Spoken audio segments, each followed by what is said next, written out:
Kelompok 2 akan menjelaskan tentang perjuangan umat Islam pada masa kebangkitan nasional. Mari kita simak video berikut ini. Let's go! Halo teman-teman, untuk topik pertama kita punya host Cokraminoto atau bisa disebut dengan Haji Omar Said Cokraminoto. Haji Omar Said Cokraminoto ini lahir di Ponorogo, Jawa Timur pada tanggal 6 Agustus 1882 dan meninggal di Yogyakarta pada tanggal 17 Desember 1934 di umur 52 tahun. Nah, host Cokraminoto ini merupakan anak kedua dari 12 bersaudara dari nama bapak RM Cokramiseno dan nama kakek RM Adipati Cokranogoro.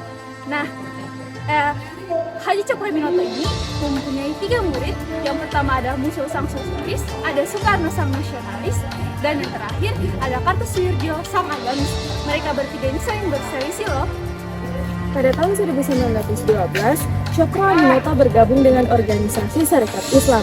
Sebagai pimpinan Serikat Islam, host Cokraminoto dikenal dengan kebijakan-kebijakannya yang tegas namun bersahaja. Kemampuan berdagang menjadikannya seorang guru yang disegani karena mengetahui tata krama dengan budaya yang beragam. Perpecahan Serikat Islam pada awalnya sebagai bentuk protes atas pedagang asing yang pada saat itu tergabung dalam Serikat Dagang Islam yang oleh host Cokraminoto dianggap sebagai organisasi yang terlalu mementingkan perdagangan tanpa mengambil daya tawar pada bidang politik. Akhirnya pada tahun 1912, SDI berubah menjadi Serikat Islam. Serikat Islam digiring untuk membentuk partai politik setelah mendapatkan status badan hukum pada 10 September 1912 oleh pemerintah yang saat itu dikontrol oleh Gubernur Jenderal Edinburgh.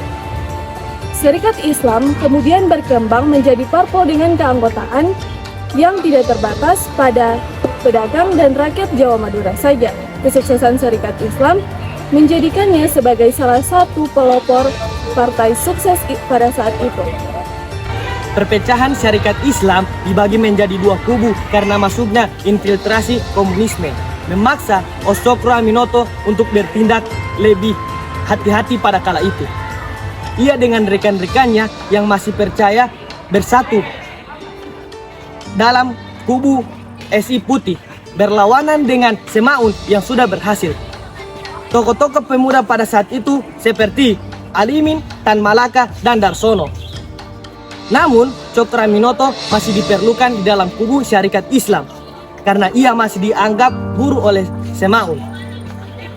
Cokraminoto hingga saat ini dikenal sebagai salah satu pahlawan pergerakan nasional yang berbaris perdagangan, politik, dan agama.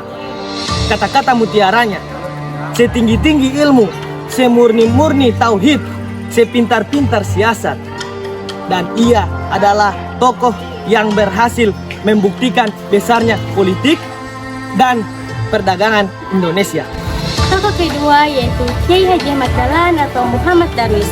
Beliau lahir di Yogyakarta pada tanggal 1 Agustus 1968 dan meninggal di Yogyakarta pada tanggal 23 Februari 1923 pada umur beliau yang ke-54 tahun.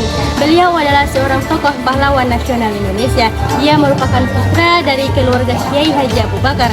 Ayah beliau yang bernama Kiai Haji Abu Bakar dan ibu beliau yang bernama Siti Aminah. Nama kecil dari Kiai Haji Ahmad Dahlan yaitu Muhammad Darwis. Dia merupakan anak keempat dari 7 bersaudara yang dimana keseluruhan saudaranya saudara perempuan kecuali adik bungsunya. Dia merupakan keturunan ke-12 dari Maulana Malik Ibrahim, salah seorang tokoh terkemuka di antara Wali Songo, pelopor penyebaran agama Islam di Jawa. Pada umur 15 tahun, ia pergi berhaji dan tinggal di Mekah selama 5 tahun. Pada periode ini, dia mulai berinteraksi dengan para pemikir-pemikir pembaru dalam Islam seperti Muhammad Abduh, Rashid Ridho, Al-Afghani, dan Ibnu Taimiyah. Setelah kembali ke kampung halamannya pada tahun 1888, ia bertukar nama menjadi Ahmad Dahlan. Pada tahun 1912, ia mendirikan organisasi Muhammadiyah sebagai wujud melaksanakan cita-cita pembaruan dalam Islam di bumi Nusantara. Dia ingin mengadakan pembaruan dalam cara berpikir dan beramal soleh sesuai dengan tuntutan ajaran Islam. Dia mengajak umat Islam Indonesia untuk kembali hidup sesuai dengan tuntutan Al-Quran dan Al-Hadis. organisasi Muhammadiyah berdiri bertepatan pada tanggal 18 November 1912. Dan Ahmad Dahlan menegaskan sejak awal bahwa organisasi Muhammadiyah bukan organisasi politik, tetapi organisasi yang bersifat sosial dan berdiri dan berperan dalam bidang pendidikan. Pada tanggal 20 Desember 1912, Kiai Haji Ahmad Dahlan mengajukan permohonan kepada pemerintah Hindia Belanda untuk mendapatkan badan hukum.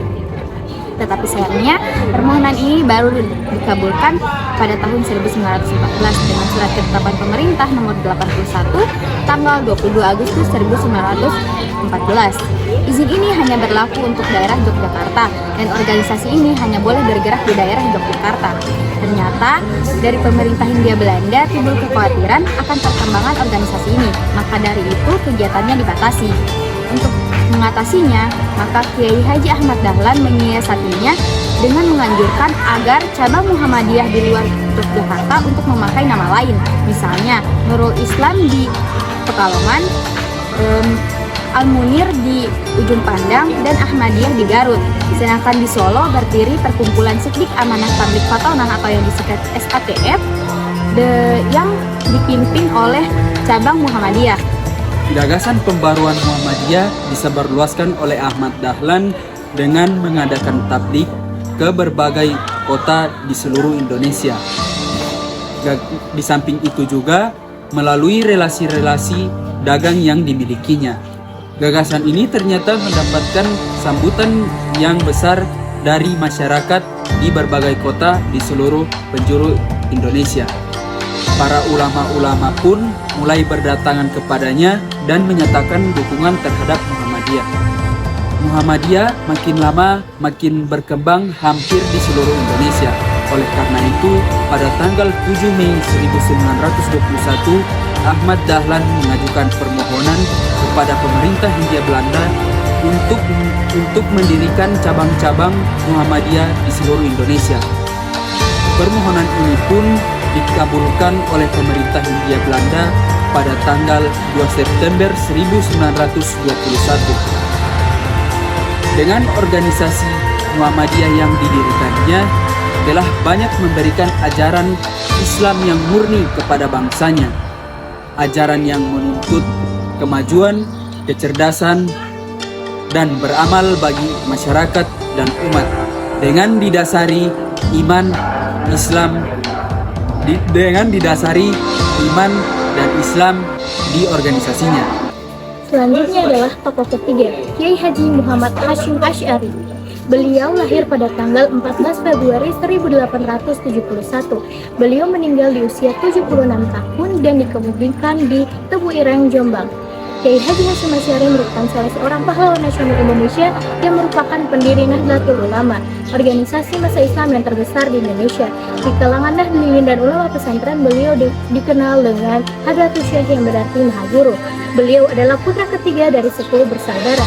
Ayahnya bernama Kiai Asy'ari yang merupakan pemimpin pondok pesantren yang berada di sebelah selatan Jombang, dan ibunya bernama Halimah. Beliau belajar dasar agama Islam dari ayah dan kakeknya yang bernama Kiai Usman yang merupakan pemimpin dari pesantren Gedang di Jombang. Sejak usia 15 tahun dia berkelana menimba ilmu di berbagai pesantren. Selanjutnya pada tahun 1892 dia pergi ke Mekah untuk menimba ilmu. Pada awalnya Kiai Haji Hasyim Asy'ari belajar di bawah bimbingan Syekh Mahfuz yang merupakan ulama pertama Indonesia yang mengajar Sahih Bukhari di Mekah. Selain mempelajari ilmu hadis, beliau juga mempelajari tasawuf sufi dengan mendalami tarikat Kandaniyah dan Naqsyabandiyah.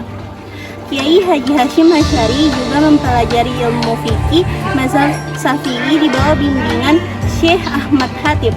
Pada saat belajar dengan Syekh Ahmad Khatib inilah Kiai Haji Hasyim Asy'ari mempelajari tafsir Al-Manar yang merupakan karya monumental Muhammad Abduh. Pada prinsipnya, beliau mengagumi rasionalitas pemikiran Abduh, akan tetapi kurang setuju dengan ejekan Abduh terhadap ulama tradisionalis. Kiai Haji Hasyim Asy'ari merupakan tokoh nasional yang menggagas berdirinya organisasi Islam terbesar di Indonesia yang bernama Nahdlatul Ulama, yang artinya kebangkitan ulama.